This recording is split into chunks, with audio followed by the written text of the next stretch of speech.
Assalamualaikum warahmatullahi wabarakatuh. Baiklah, perkenalkan nama saya Jelisa Putri, NIM 2001010018, Prodi Manajemen kelas reguler A1, dosen pengampu Pak Catur Windaryadi SEMM. Di sini saya mendapatkan tugas untuk membuat video mata kuliah Ekonomi Pertanian. Saya mengambil materi yang sebelumnya sudah Bapak sampaikan di pertemuan ke-13 tentang biaya produksi dan keuntungan. Nah, sebelum masuk ke materi, saya akan menjelaskan apa itu ekonomi pertanian. Jadi, ekonomi pertanian adalah bagian ilmu ekonomi umum yang mempelajari fenomena-fenomena serta persoalan-persoalan yang berhubungan dengan pertanian baik mikro maupun makro. Sumber daya ekonomi pertanian meliputi lahan pertanian, rumah tangga pertanian, dan pendapatan petani. Itulah tadi sedikit penjelasan tentang ekonomi pertanian. Langsung masuk ke materi biaya produksi dan keuntungan. Bagian dari ilmu ekonomi pertanian yang mempelajari cara-cara petani menyelenggarakan usaha tani disebut farm management atau ilmu usaha tani. Yang menerapkan prinsip-prinsip farm management ini penting, terutama untuk usaha tani yang bersifat komersial, yang seluruh hasilnya dijual ke pasar. Di samping farm management, dikenal pula estate management atau ilmu pengelolaan perkebunan. Perbedaan pokok antara pertanian rakyat atau usaha tani dengan perkebunan tidak hanya dalam luas usaha, tetapi juga dalam tujuan produksi, cara-cara mengusahakannya. Usaha tani tidak dapat diartikan sebagai sebuah perusahaan, tetapi hanya sebagai cara hidup, way of life. Karena pada kenyataannya, kehidupan pertanian tidak dapat dipisahkan dari kehidupan rumah tangga petani. Saya akan membahas satu persatu tentang pendekatan keuntungan, pendekatan profit maximization, dan pendekatan cost minimization. Yang pertama, pendekatan keuntungan. Petani selalu akan mencari cara mengalokasikan input seefisien mungkin untuk dapat memperoleh produksi yang maksimal. Karena petani berpikiran bagaimana mendapatkan keuntungan yang maksimum atau profit maximization. Di lain pihak, ketika petani dihadapkan pada keterbatasan biaya dalam usaha taninya, upaya memaksimalkan keuntungan tetap akan dilakukan dengan menekankan biaya produksi seminimal mungkin. Yang kedua, pendekatan profit maximization. Pendekatan ini umum dilakukan oleh pengusaha besar karena tidak dihadapkan pada kendala biaya. Yang ketiga, pendekatan cost minimization. Biasa dilakukan oleh petani kecil karena dihadapkan pada biaya petani kecil yang dihadapkan pada kendala biaya masih dapat meningkatkan keuntungannya dengan cara menekan biaya usaha tani yang dikeluarkan. Sebelum dilakukan pembaharuan usaha tani, besarnya biaya yang dikeluarkan adalah sebesar KL dan setelah dilakukan pembaharuan biaya dapat ditekankan menjadi K1L1. Dalam kondisi seperti ini, keuntungan yang semua hanya sebesar CD meningkat menjadi BD. Fungsi produksi. Fungsi produksi merupakan suatu fungsi yang menunjukkan hubungan teknis antara hasil produksi fisik atau output dengan faktor-faktor produksi input.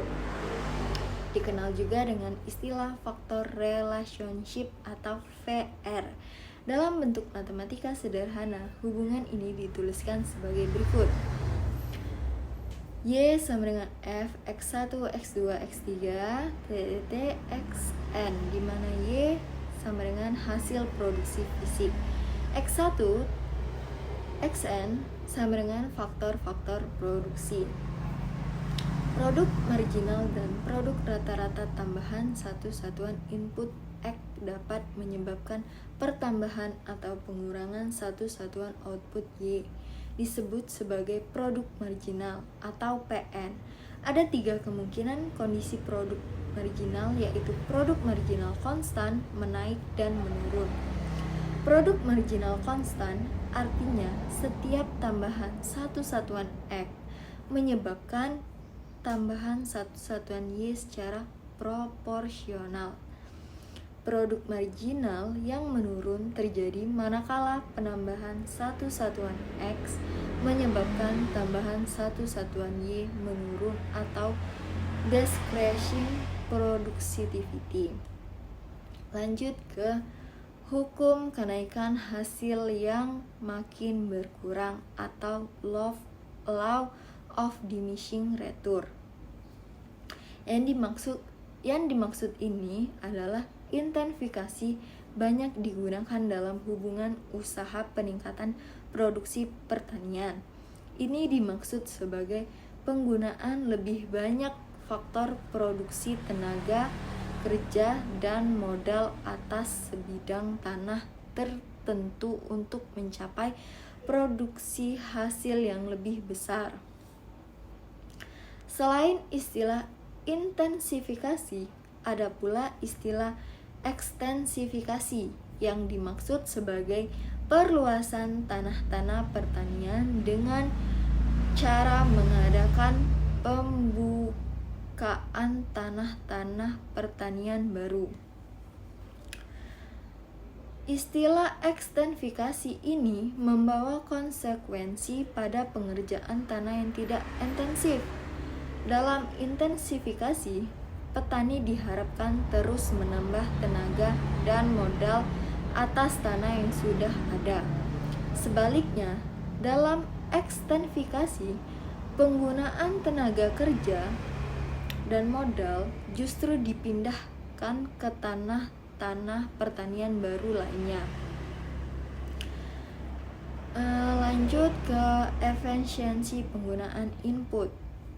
Nah, di sini diartikan sebagai upaya penggunaan input yang sekecil-kecilnya untuk mendapatkan produksi yang sebesar-besarnya. Ini dapat terjadi ketika petani mampu membuat suatu upaya agar nilai produk marginal atau NPM untuk suatu input sama dengan harga input tersebut. Ada dua hal yang perlu dipertimbangkan ketika analisis efisiensi akan dilakukan, antara lain: yang pertama, tingkat transformasi antara input dan output dalam fungsi produksi.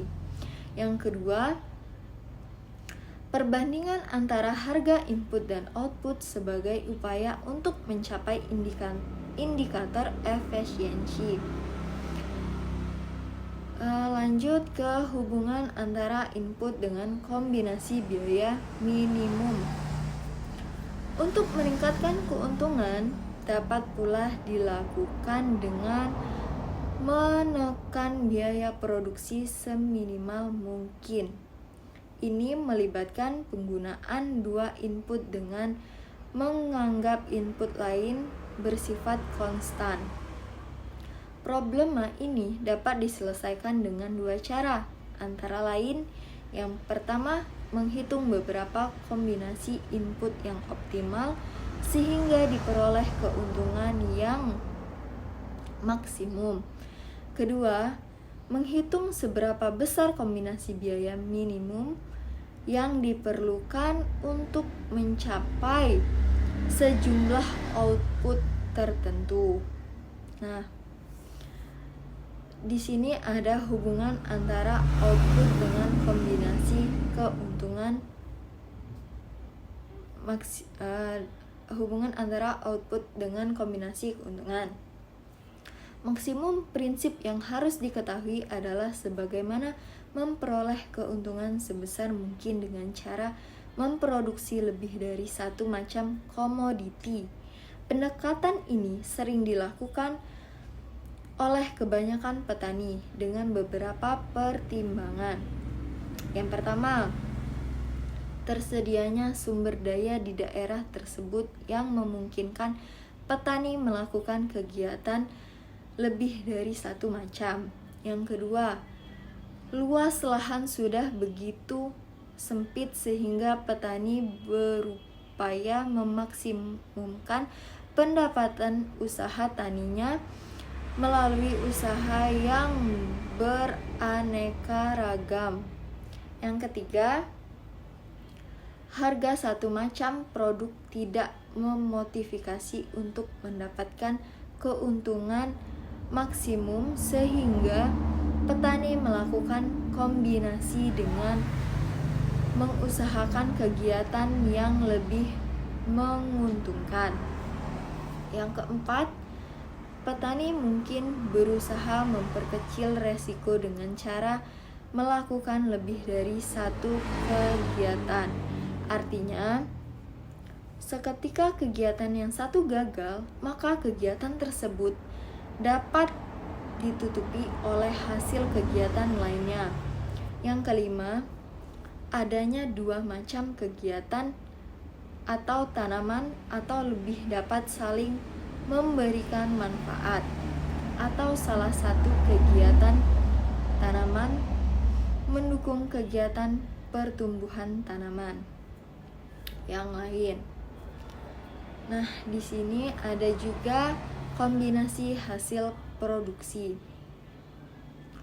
Pada kenyataannya, petani tidak mungkin hanya menghasilkan satu komoditi atau satu barang hasil pertanian saja.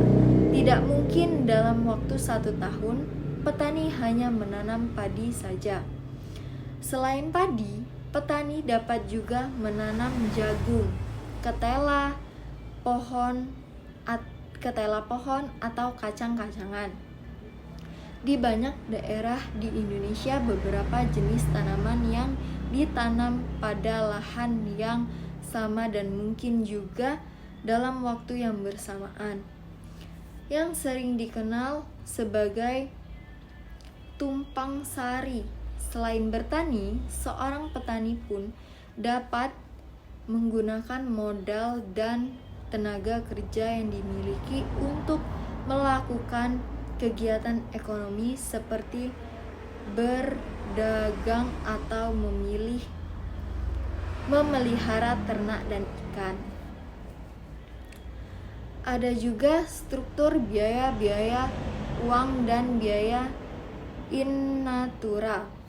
Biaya produksi dapat dibagi menjadi dua, yaitu biaya-biaya yang berupa uang tunai, misalnya untuk upah kerja, persiapan atau penganggarapan lahan, serta biaya-biaya untuk membeli pupuk dan obat-obatan, serta biaya-biaya yang dibayarkan dalam bentuk in natura, misalnya biaya-biaya panen, bagi hasil sumbangan-sumbangan dan pajak.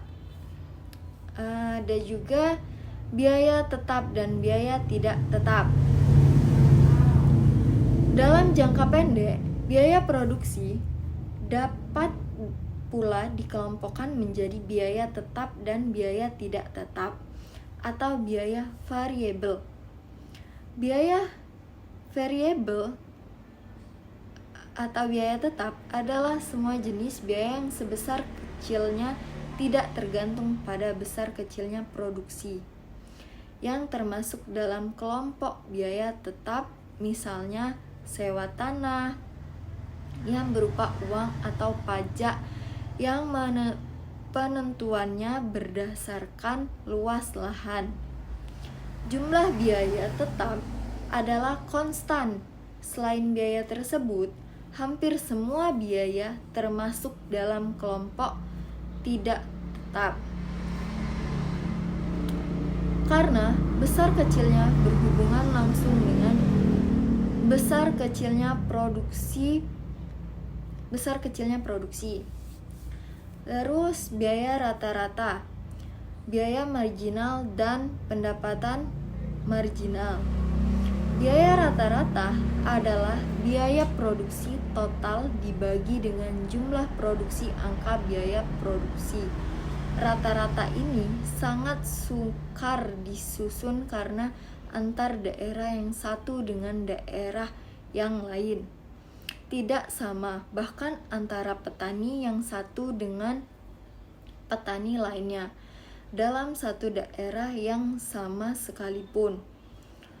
Oleh karena itu, perhitungan biaya rata-rata ini tidak selamanya dapat dipergunakan sebagai bahan penyusun kebijaksanaan yang benar-benar realistis bagi seluruh negara. Secara umum, ada 3 prinsip dasar ekonomi mikro yang bersangkutan dengan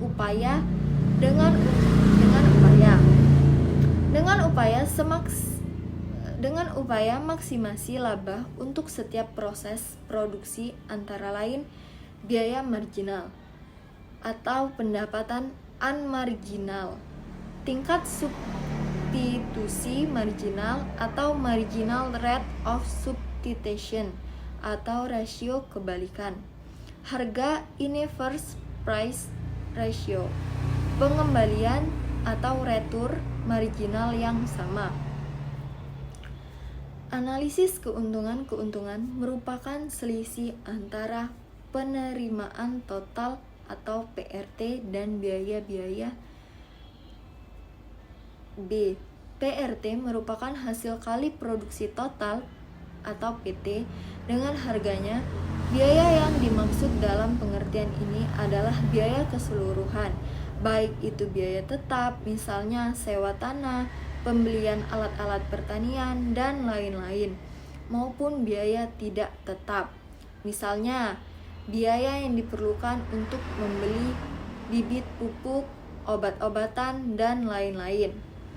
Masing-masing input produksi tersebut dikalikan dengan harganya.